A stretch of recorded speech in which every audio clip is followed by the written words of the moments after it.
Singapore choice സമർപ്പിക്കുന്നത് house brand variety is the spices of life powered by Karthika super market complete range of food products since 1989 co-sponsored by തിരുമലാഗി the trusted taste of കൗഗി.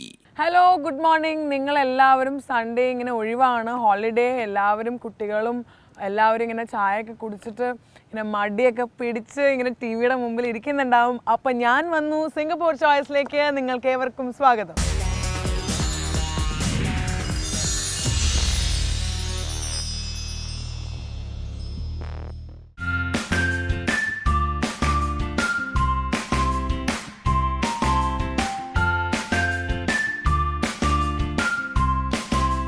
ഞാനിപ്പോൾ നിൽക്കുന്നത് Peranakan മ്യൂസിയത്തിലാണ്.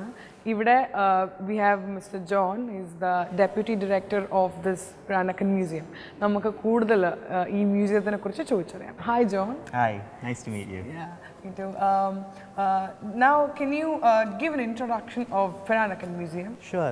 The museum actually opened very recently in 2008, and it focuses on the Peranakans, who are a special blended community, mainly made up of Chinese immigrants who moved to Singapore and the rest of Southeast Asia and intermarried with the locals and sort of produced a blended culture. And building is actually an old building. It used to be a school called the Tao Nan School. It was built in 1910, and this museum focuses on the Peranakans, who are a unique blended community, mostly of Chinese immigrants from southern China, but also Indian immigrants from the Coromandel Coast, for example, who would be called Chiti Peranakans. Who then would marry the local women and produce this sort of blended culture. Okay, so what are the main attraction of this museum? What is unique in this museum? Okay, I think the fact that this culture is unique to Southeast Asia is one of the main attractions.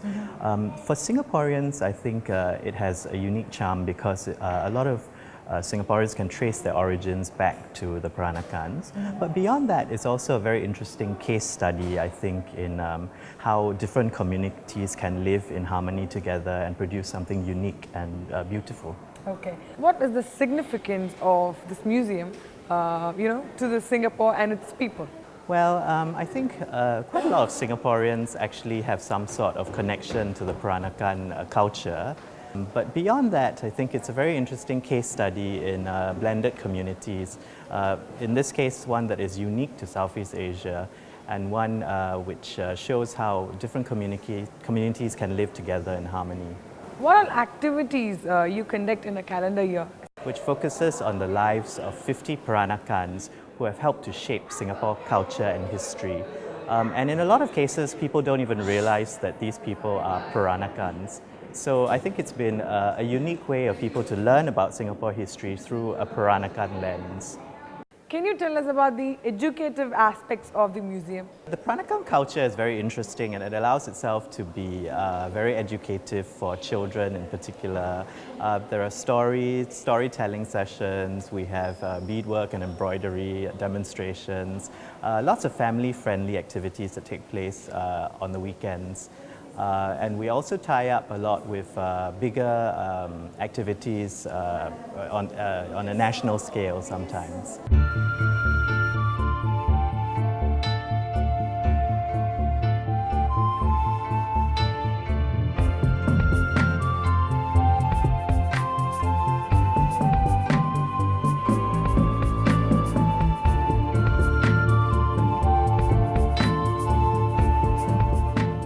So this is perhaps the most famous Peranakan of them all, Mr. Lee Kuan Yew. He was our founding Prime Minister.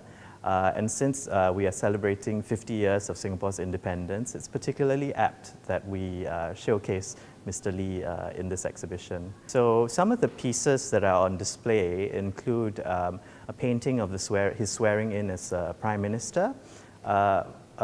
On the occasion itself, there was no photograph taken, so this is the closest approximation we have of the actual historical event. So Peranakan women called Nyonyas were renowned for their exquisite embroidery and beadwork. And this is a masterpiece of our museum, which is a tablecloth that is made of thousands and thousands of tiny glass beads. So if you look very closely, it's tiny beads. And this extraordinary piece was actually from Penang, and it's one of the highlights of the museum. So here we see some of the very elaborate wedding jewelry that the Peranakan woman would wear on her wedding ceremony. This headdress is actually made of 174 hairpins, and this beautiful necklace was also something that would have been worn by a bride on her wedding day. So this extraordinary piece of jewelry is actually a brooch that is shaped like a star or bintang, and it's made up of 93 brilliant cut diamonds. It probably was worn as a brooch on its own or part of a 3-piece pin set, which would have been called a krosang, which would have been used to attach together the top that the Nyonya woman would have worn, because the kabaya top does not have buttons on it, so they would use a brooch to attach.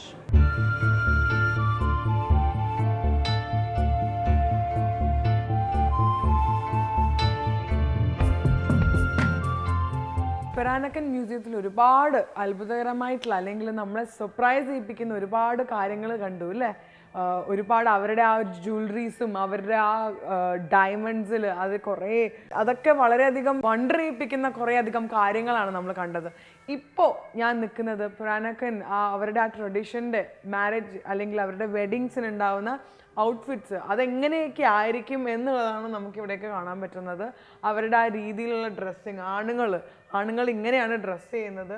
അവരുടെ തലയിലുള്ള എന്താ പറയുക, നമ്മൾക്കൊക്കെ കിരീടമാണ്, കിരീടം പോലെ അവർ തലയിൽ 170 പിൻസൊക്കെ വെച്ചിട്ടാണ് അവർ ഈ ഒരു ഇങ്ങനത്തെ കിരീടം പോലൊരു സാധനം. ഇത് വളരെയധികം ബ്യൂട്ടിഫുൾ ആണ് കാണാൻ. ഇത് കണ്ടാൽ നമുക്ക് അവരുടെ ആ ഒരു പെരാനക്കൻ ട്രഡിഷൻ അല്ലെങ്കിൽ അവരുടെ ആ ഒരു കൾച്ചർ അങ്ങനെ നമുക്ക് മനസ്സിലാക്കാൻ സാധിക്കും. അപ്പോൾ എല്ലാവർക്കും എന്നെ പോലെ തന്നെ നിങ്ങളും ഇതൊക്കെ ആസ്വദിച്ചു ഇഷ്ടപ്പെട്ടു എന്ന് വിചാരിക്കുന്നു. ഇനി അടുത്ത segment. Chicken curry is just 1, 2, 3 steps.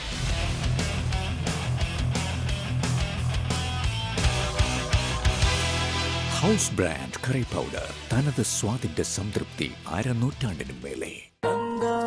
നിങ്ങളുടെ കാർത്തിക സൂപ്പർ മാർക്കറ്റിൽ groceries, body care, kitchen wares, frozen vegetables, frozen food, chocolates അങ്ങനെ ആയിരക്കണക്കിന് വിവിധ ഉൽപ്പന്നങ്ങൾ വിൽക്കുന്ന ഒരേ ഒരു super market Karthika super market. $100 സാധനങ്ങൾ വാങ്ങുമ്പോൾ ഹോം ഡെലിവറി സൗജന്യം. ഓൺലൈനായും ഓർഡർ ചെയ്യാം. ഇപ്പൊ കിച്ചൺ അപ്ലയൻസസിൽ എക്സ്ചേഞ്ച് ഓഫറും. വരൂ, $50 പഴയ പാത്രങ്ങൾ എക്സ്ചേഞ്ച് ചെയ്ത് പുതിയതാക്കൂ. വേറെ എവിടെയും അല്ല. 34 Buffalo Road, Vision Avenue, Karthika super market. Thirumala നെയ് ശർക്കര പായസത്തിന് സ്ട്രോങ് സപ്പോർട്ട്, നെയ്ദോശയ്ക്ക് സൂപ്പർ സപ്പോർട്ട്, ഗുലാബ് ജാമിന് ക്ലോസ് ഫ്രണ്ട്, വീട്ടിലും വിരുന്നിലും ഏറ്റവും അടുത്ത സുഹൃത്ത് തിരുമല നെയ്. തിരുമല നെയ്. എന്റെ കല്യാണം,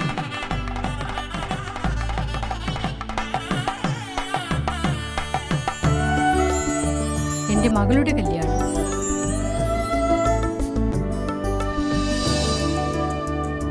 എന്റെ കൊച്ചുമകളുടെ കല്യാണം, എന്റെ 60ാം കല്യാണം, എന്റെ ആയുഷ്കാലം മുഴുവനും എന്നോടൊപ്പം Haneefa textiles. Haneefa textiles, Singapore, Malaysia. Jade's Beauty and Ayurvedic. Blend your beauty needs the Ayurvedic way. Over 15 years of uncompromising beauty services to our loyal clients using Ayurvedic products. Jade's has the perfect ambience to deliver high standards in treating hair care, skin care problems, and complements it with facial, head and shoulder oil massage and henna coloring. Jade's Beauty and Ayurvedic. Call 93555383 9488 0697 today. Singapore University of Technology and Design. PhD program in Engineering Product Development.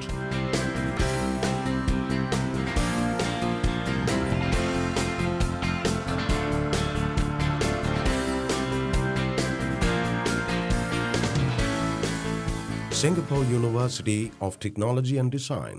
A better world by design. This year, be dressed in the finest Indian and Pakistani designer wear. Saris, Punjabi suits, lehengas, children and men ready garments, Pakistani lawn suits, sandals, footwear and many more. 2 stories of shopping haven for the entire family. Muntaha Collections, 113 Serangoon Road. സിംഗപ്പൂരിലെ സാംസ്കാരിക, രാഷ്ട്രീയ, സാമൂഹ്യ മണ്ഡലങ്ങളിൽ നിറഞ്ഞു നിൽക്കുന്ന വ്യക്തിത്വമാണ് ശ്രീ ഗോപിനാഥ് പിള്ളൈ.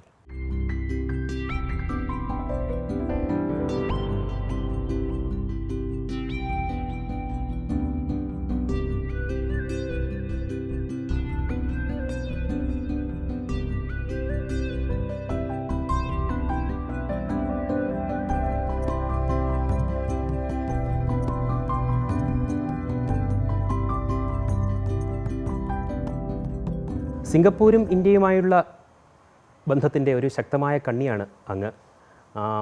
അങ്ങയുടെ പ്രവർത്തനങ്ങൾക്ക് അംഗീകാരമായി India government Padmashri നൽകി ആദരിച്ചിട്ടുണ്ട്. അങ്ങയെ അടുത്തിടെ അങ്ങേ ആന്ധ്രാപ്രദേശിൻ്റെ സ്പെഷ്യൽ ഓൺവോയായി നിയമിക്കുകയുണ്ടായി.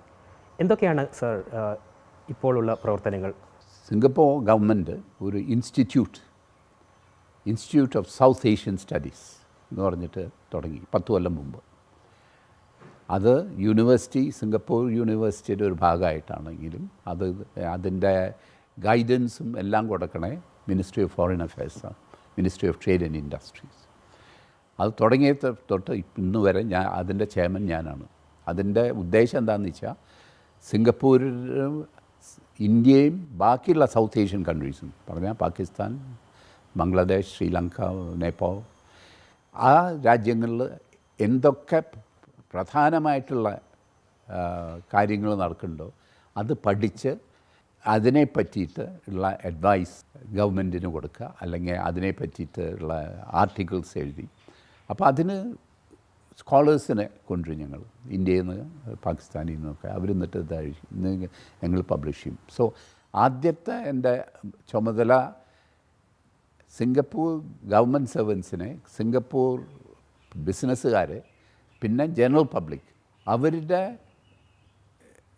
നോളജ്, അവരുടെ അറിവ് ഇന്ത്യയെ പറ്റിയിട്ടും ബാക്കിയുള്ള സൗത്ത് ഏഷ്യൻ കൺട്രീസിനെ പറ്റിയിട്ടും അത് ഇൻക്രീസ് ദ നോളജ്. അതാണ് ആദ്യത്തെ ഫങ്ഷൻ. ഈ ഇൻസ്റ്റിറ്റ്യൂട്ടിൻ്റെ റിസോഴ്സസ് ഏതാണ്ട് 70 തൊട്ട് 75% ഇന്ത്യയിലാണ്. അപ്പോൾ ഇന്ത്യയാണ് നമ്മുടെ ഏറ്റവും വലിയ ഫോക്കസ്. ആന്ധ്ര ഒരു പുതിയ സ്റ്റേറ്റാണ്. പുതിയ സ്റ്റേറ്റ് എന്ന് പറഞ്ഞാൽ പഴയ സ്റ്റേറ്റ് രണ്ടാക്കിയിട്ട് ഇപ്പോൾ പുതിയ സ്റ്റേറ്റ്. അവർക്ക് പലതും ആ സ്റ്റേറ്റ് ആവശ്യമുണ്ട്. ഒന്ന്, അവർക്ക് ഒരു തലസ്ഥാനമില്ല. അപ്പോൾ അതിപ്പോൾ തീർച്ചയായും ആ തലസ്ഥാനത്തിൻ്റെ ഒരു മാസ്റ്റർ പ്ലാൻ സിംഗപ്പൂർ ചെയ്തു കഴിഞ്ഞു. ഞങ്ങളൊരു സിംഗപ്പൂർ സിമ്പോസിയം ചെന്നൈയിൽ, അതിൻ്റെ guest of owner Singapore foreign minister ആയിരുന്നു. ഇതിനു മുമ്പ് 2 സിംഗപ്പൂർ സിമ്പോസിയംസ് ഡൽഹിയിൽ വെച്ച്, ആദ്യത്തെ സിംഗപ്പൂർ സിമ്പോസിയം ഒരു 4-5 കൊല്ലം മുമ്പായിരുന്നു. അതിൻ്റെ guest of honour Lee Kuan Yew ആയിരുന്നു. അത് കഴിഞ്ഞ് 2 കൊല്ലം മുമ്പ് സെക്കൻഡ് സിമ്പോസിയം, അതിൻ്റെ ഗസ്റ്റ് ഓഫ് ഓണർ ഇപ്പോഴത്തെ പ്രൈം മിനിസ്റ്റർ ആയിരുന്നു. അപ്പോൾ ഞങ്ങൾ ഒന്ന് സിംഗപ്പൂരിനെ പറ്റി ഇന്ത്യക്ക് ഇൻഫർമേഷൻ കൊടുക്കുക, ഇന്ത്യയെ പറ്റിയിട്ട് സിംഗപ്പൂരിന് കൊടുക്കുക. ഇതാണ് ഞങ്ങളുടെ ഫങ്ഷൻ. അങ്ങയുടെ അഭിപ്രായത്തിൽ എങ്ങനെയായിരിക്കും സിംഗപ്പൂരിൻ്റെ ഇനിയുള്ള 50 വർഷങ്ങൾ? മറ്റൊരർത്ഥത്തിൽ പറഞ്ഞാൽ 100ാം പിറന്നാൾ ആഘോഷിക്കുന്ന സിംഗപ്പൂർ അങ്ങയുടെ ഭാവനയിൽ എങ്ങനെയായിരിക്കും? ഇപ്പോൾ തന്നെ ലോകത്തിലെ ടോപ്പ് 10 കൺട്രീസിൽ ഇൻകം പ്രകാരം ഉള്ളതാണ്. അത് നിലനിർത്തിക്കൊണ്ടുപോവുക. നമ്മൾ അതിലും കൂടുതൽ ലോകം മുഴുവനും പുരോഗമിക്കും, അതിൻ്റെ കൂടെ നമ്മളും പുരോഗമിക്കും. അതാണ് നല്ല സിനാറിയോ. കുറച്ച് ബുദ്ധിമുട്ടുള്ള സിനാറിയോ, അതാണ് എനിക്ക് ഒത്തിരി ഭയം വരുത്തണേ. അത് സിംഗപ്പൂരിൻ്റെ ചില അഡ്വാൻറ്റേജസൊക്കെ, ചില പ്രത്യേകതകൾ, അത് ഇപ്പോൾ പ്രത്യേകതകളല്ലാണ്ടായി. എന്താ വെച്ചാൽ വേറെയുള്ള രാജ്യങ്ങൾക്ക് അതിനുള്ള കഴിവുണ്ട്. അപ്പോൾ സിംഗപ്പൂരിന് അങ്ങനെ ഒരു യുണീക്കല്ല. സിംഗപ്പൂരിൻ്റെ യുണീക്ക്നെസ്, അവർ വളരെ ഡിസിപ്ലിൻഡാണ്. അപ്പോൾ ജനാധിപത്യം അത്ര പ്രാധാന്യമുള്ള ഒരു കാര്യമല്ല. ആൾക്കാരുടെ നന്മ, ആൾക്കാരുടെ പ്രോസ്പെരിറ്റി, അതൊക്കെയായിരുന്നു. പക്ഷേ മുന്നോട്ട് പോകുമ്പോൾ ഇപ്പോൾ സോഷ്യൽ മീഡിയയ്ക്ക് ഒരു റോളുണ്ട്. Social media is moving. Social media രാജ്യത്തിനെ ഒരു പ്രത്യേക രീതിയിലേക്ക് നയിക്കുന്നുണ്ട്. അപ്പോൾ ഗവൺമെൻറ്റിന്, ഏത് പാർട്ടിക്കും അവർ സിംഗപ്പൂരിനെ ഭരിക്കാൻ ആശയുണ്ടെങ്കിൽ ജനങ്ങളുടെ എന്താ അവരുടെ അഭിപ്രായം എന്നുള്ളത് കേൾക്കണം. അത് സോഷ്യൽ മീഡിയയിൽ വരുന്ന വളരെ സീരിയസ് ആയിട്ടുള്ളൊരു ചില അഭിപ്രായങ്ങളുണ്ട്. അപ്പോൾ അതിന് വേണ്ടിയിട്ട് നമ്മൾ അഡ്ജസ്റ്റ് ചെയ്യണം. ഇങ്ങനൊരു സന്ദർഭത്തിൽ 8% ഉള്ള നമുക്ക് എത്രത്തോളം ശബ്ദം ഉണ്ടാവും എന്ന് എനിക്ക് അറിഞ്ഞുകൂടാ. ഇപ്പോൾ മെറിറ്റോക്രസി വെച്ച് നോക്കുമ്പോൾ നമുക്ക് നമ്മുടെ നമ്പറിൽ കാണിക്കുന്നതിനെക്കാട്ടിലും കൂടുതൽ നമുക്ക് ശക്തിയുള്ള ശബ്ദമുണ്ട്. ക്യാബിനറ്റ് നോക്കിയാൽ deputy prime minister, finance minister, foreign minister, second minister for trade and industry, water resources minister ഒക്കെ ഇന്ത്യക്കാരാണ്. പക്ഷേ ഒരു 10-20 കൊല്ലം കഴിഞ്ഞാൽ ഇത് ഇങ്ങനെ നിൽക്കുമെന്ന് എനിക്ക് സംശയമുണ്ട്. അപ്പം നമ്മുടെ സ്ഥിതി എന്തായിരിക്കും? എൻ്റെ ഇതിൽ സിംഗപ്പൂർ പോണ വഴിക്ക് അതേമാതിരി പുരോഗമിക്കുകയോ നമ്മുടെ സമുദായം എന്ന് പറഞ്ഞാൽ ഇന്ത്യൻ സമുദായം ആലോചിക്കേണ്ട ഒരു കാര്യമാണ്. അതെങ്ങനെയാണ് വരിക എന്നുള്ള എനിക്ക് പറയാൻ പറ്റില്ല. അതാണ് സെക്കൻഡ് സിനാറിയോ. ഫസ്റ്റ് സിനാറിയോ എല്ലാം ഇതേമാതിരി നടക്കും, ഇതിലും അഭിപ്രായപ്പെടും എന്നുള്ള അത് വിശ്വസിക്കാം. സാമ്പത്തികമായി പിന്നിൽ നിൽക്കുന്നവർക്ക്, വിശേഷിച്ചും പഠിക്കാൻ സമർത്ഥരായുള്ള വിദ്യാർത്ഥികൾക്ക് കമ്പ്യൂട്ടർ നൽകുന്നതിൽ അങ്ങെടുത്ത നടപടികളാണ്. അത് വളരെ പ്രശംസിക്കപ്പെട്ട ഒരു സംഭവമായിരുന്നു. അതിൻ്റെ പ്രയോജനം ഒരുപാട് പേർക്ക് ലഭിക്കുകയും ചെയ്തു. ആ കാര്യങ്ങളൊന്ന് വിശദം. അതെ, അത് എൻ്റെ ഇതായിട്ട് പറയരുത്. ഞാൻ അതിന് കുറച്ച് നേതൃത്വം കൊടുത്തു. എന്താണെന്ന് വെച്ചാൽ 1998 ഓണാഘോഷത്തിന് 10 മലയാളി ഓർഗനൈസേഷൻസ് കൂടിയിട്ട് ഒരു ഓണസദ്യ, അത് ഇപ്പം ഞാൻ പീപ്പിൾസ് അസോസിയേഷനോട് സംസാരിച്ചപ്പോൾ അവർ പറഞ്ഞു അവരുടെ സ്ഥലം വെറുതെ തരാം, നിങ്ങൾ ഒരു പന്തൽ കിട്ടിയാൽ മതി. അപ്പോൾ അതിന് അന്നത്തെ ഡെപ്യൂട്ടി പ്രൈം മിനിസ്റ്റർ, ഇന്നത്തെ പ്രൈം മിനിസ്റ്റർ ലീ സിയാൻ ലൂങ്ങിനെയാണ് ഈ ഗസ്റ്റ് ഓഫ് ഓണറായിട്ട് വിളിച്ചത്, പ്രധാന അതിഥിയായിട്ട് വിളിച്ചത്. അപ്പോൾ അദ്ദേഹത്തിന് എന്താ കൊടുക്കുക എന്നുള്ള ഒരു വിഷയമായിരുന്നു ഞങ്ങൾ ചർച്ച ചെയ്തത്. അപ്പോൾ ചിലർ പറഞ്ഞു ഒരു ആനപ്പട്ടം കൊടുക്കാം, അല്ലൊരു ആനയുടെ ഒരു മരം കൊണ്ട് ഉണ്ടാക്കി ഒരു ആനയെ കൊടുക്കാം. അപ്പോൾ ഞങ്ങൾ ചിലർക്ക് തോന്നി മലയാളികളുടെ പ്രത്യേകത എന്താ, അവരുടെ എഡ്യൂക്കേഷൻ, ലിറ്ററസി, നമ്മളൊരു കൾച്ചർ സൊസൈറ്റിയാണ്. അപ്പം നമ്മൾ അതിന് പറ്റിയത് എന്തെങ്കിലും കൊടുക്കണം. ഒരു ഐഡിയയാണ് നമ്മൾ കൊടുക്കേണ്ടത്, അല്ലാതെ സാമാനങ്ങൾ കൊടുത്തിട്ട് അതിനോട് വലിയ കാര്യമില്ല. അപ്പോൾ ഞങ്ങൾക്ക് തോന്നി ഇന്ത്യൻ കുട്ടികൾ, അത് പ്രത്യേകിച്ച് ലോ ഇൻകം ആയിട്ടുള്ള പാവപ്പെട്ട കുടുംബങ്ങളിൽ നിന്ന് വരുന്ന കുട്ടികൾക്ക് കമ്പ്യൂട്ടർ കണ്ടിട്ടില്ല, അവർ കമ്പ്യൂട്ടർ വീട്ടിലില്ല. അപ്പോൾ സ്കൂളിൽ പോകുമ്പോൾ സ്കൂളിൽ കമ്പ്യൂട്ടർ കാണുമ്പോൾ അവർക്ക് പേടിയാണ്, അവർ തൊടില്ല. എന്താണെന്ന് വെച്ചാൽ തൊട്ടാൽ ചീത്തയായാലോ എന്നുള്ളത്, അതിന് വല്ല പരിഹാരവും കാണാൻ. അപ്പോൾ എനിക്ക് തോന്നി നമ്മൾ പഴയ കമ്പ്യൂട്ടർ, ഈ കമ്പനീസ് 3-4 കൂടുമ്പോൾ കമ്പ്യൂട്ടറൊക്കെ മാറ്റും, അവർ പുതിയ കമ്പ്യൂട്ടർ മേടിക്കും, ഇത് സ്ക്രാപ്പായിട്ട് വിൽക്കും. അപ്പോൾ നമ്മളൊരു പ്ലാൻ കൊണ്ടുവരിക, ഈ കമ്പ്യൂട്ടറൊക്കെ അവരോട് നമുക്ക് തരാൻ പറയും, എന്നിട്ട് നമ്മൾ അത് റിപ്പയർ ചെയ്തിട്ട് ഈ പാവപ്പെട്ട കുടുംബങ്ങളിലേക്ക് ഈ കമ്പ്യൂട്ടർ ചെറിയ വിലയ്ക്ക്, വിലയില്ലാതെ കൊടുത്താൽ അവർക്ക് വിലയില്ല, അപ്പോൾ ഒരു ചെറിയൊരു പ്രൈസ് വെക്കണം, എന്നിട്ട് അത് കൊടുത്ത് അവരെ ട്രെയിൻ ചെയ്യിക്കുക.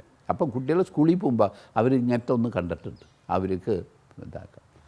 അപ്പം ഞങ്ങൾ പ്രൈം മിനിസ്റ്റർക്ക് എഴുതി, ഇതാണ് ഞങ്ങൾ ഉദ്ദേശിക്കണേ, എന്താണ് അങ്ങയുടെ അഭിപ്രായം. അപ്പോൾ അദ്ദേഹം അപ്പം തന്നെ മറുപടി ചോദിച്ചു, വളരെ നല്ലൊരു കാര്യമാണ് നിങ്ങൾ ചെയ്യണത്, ഇത് ചെയ്യൂ. അപ്പം ഞങ്ങൾ അതിന് ഈ 2000-ലധികം ആൾക്കാർ വന്നിട്ടുണ്ടായിരുന്നു. അപ്പോൾ അവരുടെ കയ്യിൽ നിന്നൊക്കെ 5 വെള്ളി ഞാൻ മേടിച്ചു. എന്നിട്ട് ഒരു കോപ്പറേറ്റീവ്, IT കോപ്പറേറ്റീവ്സ് ലിമിറ്റഡായിട്ട് രജിസ്റ്റർ ചെയ്തു. നാഷണൽ ഡേക്ക് ഏറ്റവും വലിയ അവാർഡ് കിട്ടിയിരിക്കുന്ന മിസ്റ്റർ ധനപാലൻ, അദ്ദേഹത്തിനോട് അതിൻ്റെ പേറ്റനാവാൻ പറഞ്ഞു. അദ്ദേഹം അത് സമ്മതിച്ചു. അതിൻ്റെ ചെയർമാൻ ഞാനായിരുന്നു. എന്നിട്ട് ഞങ്ങളൊരു കമ്മിറ്റി വെച്ച് ഈ പഴയ കമ്പ്യൂട്ടറൊക്കെ കളക്ട് ചെയ്ത് അത് ഗാന്ധി മെമ്മോറിയൽ ഹാളിൽ അവർ ചെറിയൊരു റൂം തന്നു, അവിടെ റിപ്പയർ ചെയ്ത് എന്നിട്ട് അത് ആൾക്കാർക്ക് കൊടുക്കാൻ തുടങ്ങി. പക്ഷേ ഞങ്ങളിത് തുടങ്ങിയപ്പോൾ വേറെ പല സ്ഥാപനങ്ങളും ഇത് കോപ്പി ചെയ്യാൻ തുടങ്ങി. അപ്പോൾ ചീനന്മാരുടെ ചൈനീസ് ഡെവലപ്മെൻറ്റ് അസോസിയേഷൻ, മൂയിസ് മലായ്ക്കാരുടെ, അവരൊക്കെ കമ്പ്യൂട്ടർ കളക്ട് ചെയ്യാൻ തുടങ്ങി. അപ്പോൾ പിന്നെ കമ്പ്യൂട്ടർ ഇല്ലാതെയായി. അപ്പോൾ ഞാൻ പുറത്ത് രാജ്യത്ത് നിന്ന് ഇറക്കുമതി ചെയ്യാമെന്ന് വിചാരിച്ച് നോക്കിയപ്പോൾ അത് വില വളരെ കൂടുതലാണ്. പക്ഷേ ഗവൺമെൻറ് അപ്പോൾ വന്നിട്ട് പറഞ്ഞു ഞങ്ങൾ ചെറിയ വിലയ്ക്ക് എല്ലാ വീടുകൾക്കും കമ്പ്യൂട്ടർ കൊടുക്കാൻ തയ്യാറാണെന്ന്. അപ്പോൾ എനിക്ക് തോന്നി നമ്മുടെ ഉദ്ദേശം നടന്നു. നമ്മുടെ ഉദ്ദേശം എന്തായിരുന്നു? പാവപ്പെട്ട കുടുംബങ്ങളിലേക്കൊരു ഇത് വേണമെന്ന്. അപ്പോൾ ഞാൻ പിന്നെ മിസ്റ്റർ ബാലനെ ചെന്ന് കണ്ടു പറഞ്ഞു നമ്മളെന്താ ചെയ്യേണ്ടത്? നമ്മുടെ കയ്യിൽ കുറച്ച് കാശുണ്ട്, പക്ഷേ ഈ കാശ് നമ്മൾ വേറെ പുതിയ പ്രോഗ്രാം തുടങ്ങണോ അതോ എന്താ ചെയ്യേണ്ടത്? അപ്പോൾ അദ്ദേഹം പറഞ്ഞു നിങ്ങളുടെ ഒബ്ജക്റ്റീവ് നിങ്ങളുടെ ഒബ്ജക്റ്റീവ് നിങ്ങൾ സാധിച്ചു. ഇപ്പോൾ എല്ലാവർക്കും കമ്പ്യൂട്ടർ കിട്ടാൻ വഴിയുണ്ട്. നിങ്ങളുടെ ആവശ്യമില്ല, നിങ്ങൾ കോർപ്പറേറ്റ് അടച്ചോളൂ. അപ്പോൾ ഞാൻ ഒരു AGM വിളിച്ച് എല്ലാവരെയും വിളിച്ച് അവരോട് അഭിപ്രായം ചോദിച്ചു. എല്ലാവർക്കും അതിനൊരു ഉത്തരമില്ല. അപ്പോൾ ഞാൻ പറഞ്ഞു ഇങ്ങനത്തെ എൻ്റെ ഒരു സജഷൻ എന്താ, പ്രപ്പോസൽ എന്താ വെച്ചാൽ നമ്മുടെ കയ്യിൽ കുറച്ച് പണമുണ്ട്, എത്രയെന്ന് എനിക്ക് ഓർമ്മയില്ല, 1000 കൂടില്ല, ആ പണമുണ്ട്. ഇത് നാരായണ മിഷന് നമ്മൾ ഡൊണേറ്റ് ചെയ്യുക. എന്താണെന്ന് വെച്ചാൽ മലയാളികളുടെ ഒരു ഓർഗനൈസേഷൻ അതാണ്, അതിന് നമ്മൾ കൊടുക്കാം. അപ്പോൾ എല്ലാവരും അത് സമ്മതിച്ചു. അപ്പോൾ ഞാൻ രജിസ്റ്റർ ഓഫ് കോപ്പറേറ്റീവ്സിന് എഴുതി. അപ്പോൾ അവർ പറഞ്ഞു ഇല്ല, നീ ഒരു റെസൊല്യൂഷൻ മാത്രമായിട്ടൊരു AGM വെക്കണം, ഈ പണം കൊടുക്കാൻ അതും വെച്ചു. അപ്പോൾ അതിന് കുറവുണ്ടായില്ല. എന്നിട്ട് അതൊരു 2-3 പ്രാവശ്യം മാറ്റി അവസാനം സമ്മതിച്ച് അത്. അപ്പോൾ അദ്ദേഹം പറഞ്ഞു ഇല്ല, കുറവില്ലാത്തതുകൊണ്ട് ഈ പണം ഞങ്ങൾ 3 വർഷം ഇവിടെ വയ്ക്കും. ആരെങ്കിലും വന്ന് ചോദിച്ചാൽ, ഏത് മെമ്പർ വന്ന് ചോദിച്ചാൽ അയാളുടെ 5 വെള്ളി മടക്കി വേണമെന്ന് പറഞ്ഞാൽ ഞങ്ങൾ കൊടുക്കും. എന്നിട്ടുള്ള ബാക്കിയുള്ള നിങ്ങൾക്ക് എന്ത് വേണമെങ്കിൽ ചെയ്യാം എന്ന് പറഞ്ഞു. ഞാനത് പിന്നെ ഫോളോ ചെയ്തിട്ടില്ല. അപ്പം ഞാൻ പിന്നെ അത് സിൻഡയ്ക്ക് കൊടുത്തു. സിൻഡ മോണിറ്റർ ചെയ്യാറ്. എന്നിട്ട് അവർ അത് ആ 3 കൊല്ലം കഴിഞ്ഞ് ആ പണം നാരായണ മിഷന് കൊടുക്കും. അപ്പോൾ നമ്മൾ വിചാരിച്ച ഒബ്ജക്റ്റീവ് നടന്നു. എല്ലാവർക്കും ഇപ്പോൾ ഒരുമാതിരി എല്ലാവർക്കും കമ്പ്യൂട്ടർ ഇപ്പോഴും ചിലവർക്കൊന്നും ഇല്ലയെന്ന് എനിക്ക് മനസ്സിലായിട്ടുണ്ട്. പക്ഷേ അതിന് വിഷമമില്ല. എന്താ വെച്ചാൽ വളരെ ചെറിയ വിലയ്ക്ക് ഗവൺമെൻറ് വിൽക്കുന്നുണ്ട്. ഇത് എനിക്ക് വളരെ ഒരു മനസ്സിനൊരു ചൂട് നൽകണ ഒരു കാര്യമാണ്, ഒരു സന്തോഷം തോന്നുന്ന ഒരു കാര്യമാണ്. അത് മലയാളികളത് ചെയ്തു എന്നുള്ളത് അത് ഒരു അഭിമാനമുള്ള ഒരു കാര്യം കൂടിയാണ്. വളരെ സന്തോഷം സർ. എന്തുകൊണ്ടും വിജ്ഞാനപ്രദമായ ഒരു സംഭാഷണമായിരുന്നു ഇത്. ഒരിക്കൽ കൂടി നന്ദി, നമസ്കാരം.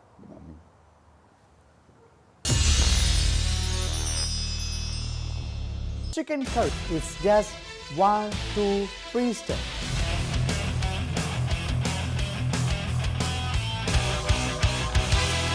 ഹൗസ് ബ്രാൻഡ് കറി പൗഡർ, തനത് സ്വാദിന്റെ സംതൃപ്തി അരനൂറ്റാണ്ടിനും മേലെ.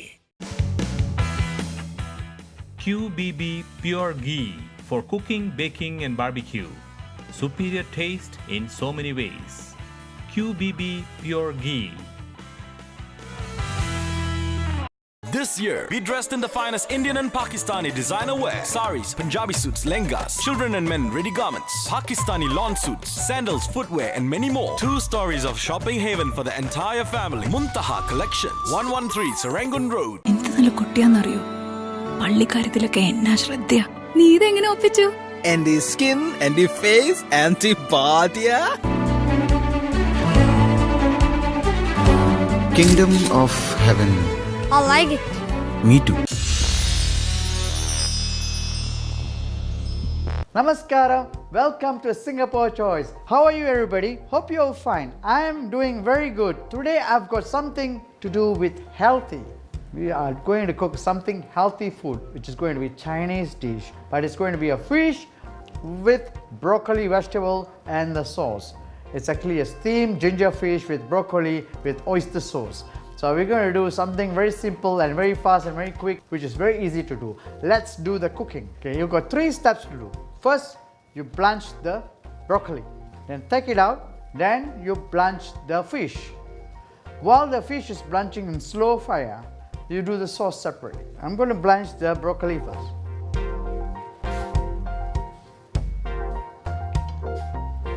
Okay, now the water is boiling. I'm going to add some sesame oil. Let it boil, cook for about 5 minutes.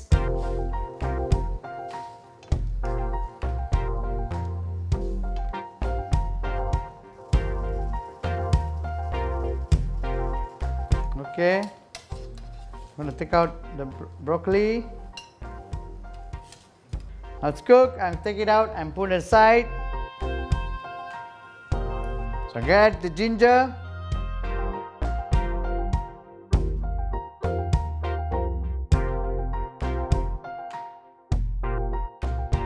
Boiling.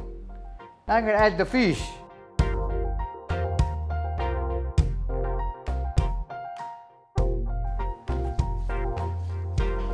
Let the fish boil for 2-3 minutes.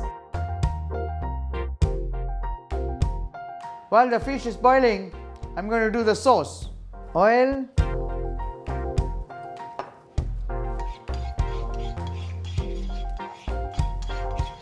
Add garlic.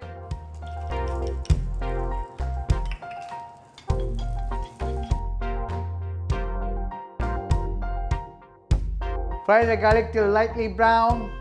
And now I'm going to add the fish stock into the garlic.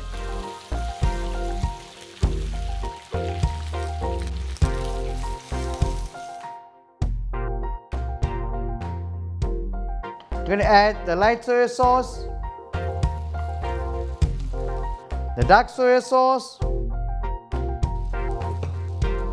the oyster sauce,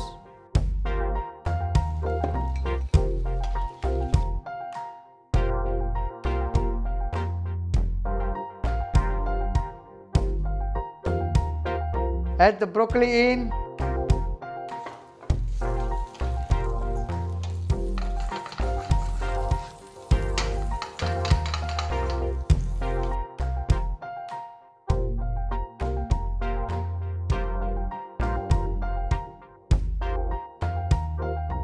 Now it's okay. I'm going to add pepper.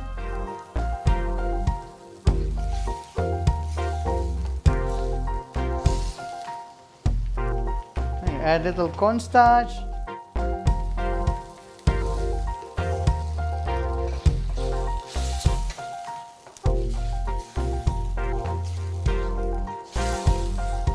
Then add the egg white.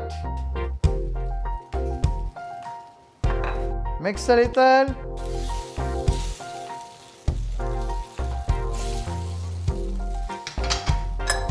And a dash of sesame oil. And it's done. I'm going to serve you now.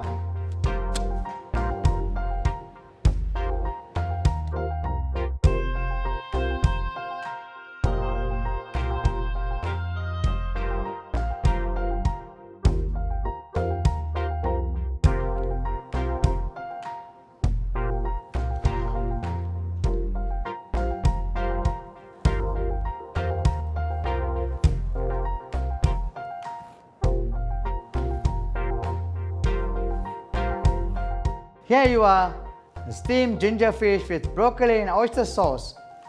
Hope you try it at home. It's so fantastic and supposed to be very yummy. It's so easy to cook and healthy dish. Now I'm going to try this.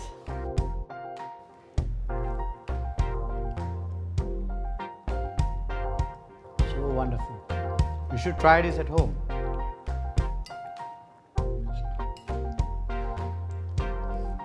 I can't stop eating it. I can't stop eating it. Hope you try this at home. Ta-ta!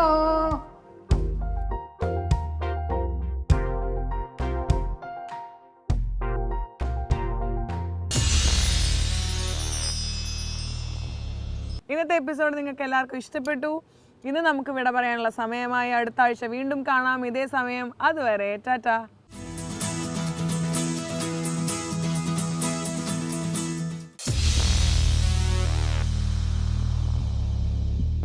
Singapore choice സമർപ്പിച്ചത് house brand variety is the spices of life.